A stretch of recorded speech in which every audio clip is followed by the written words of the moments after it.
जग जननी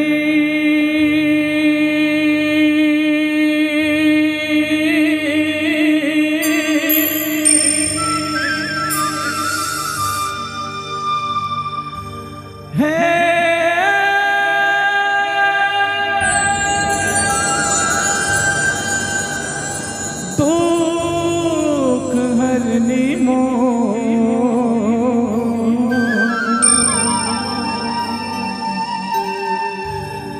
महिमाला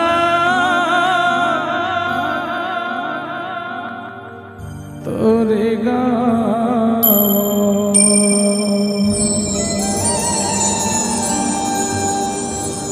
तोर महिमा लगावो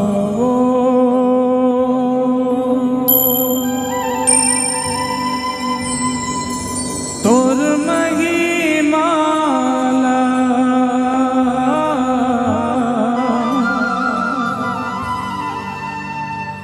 मैं गावो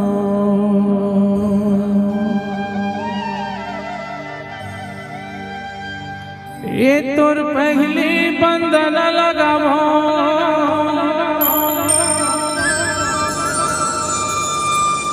मैं तोला मनावो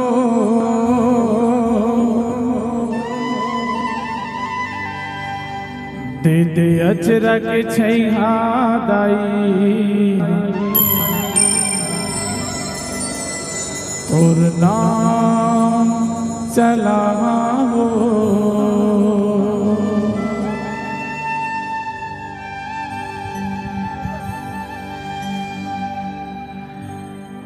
बाबा गुरु घासीदास के प्रथम सुपुत्री माता दाई सुभद्रा दाई पूरा रात है बताबो कर महिमा बखान करबो वो कर ले पहली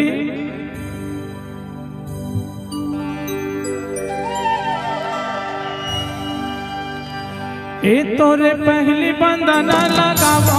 मैं तोला मनावो तोर पहली तो मर्जी लगावो मैं तोला मनावो तेरे अचर के छैहा दाई तोरे पंथ चलावो तेरे अचर के छैहा माता तोरे पंथ चलावो तोर पहली बंदना लगावो मैं तोला मनावो तोर पहली तो मर्जी लगावो मैं तोला मनावो तेरे अचर के छैहा दाई तोरे पंथ चलावो तेरे अचर के छैहा माता तोरे पंथ चलावो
माता मोर खोती निहार लेबो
और पहली सुमन लगावो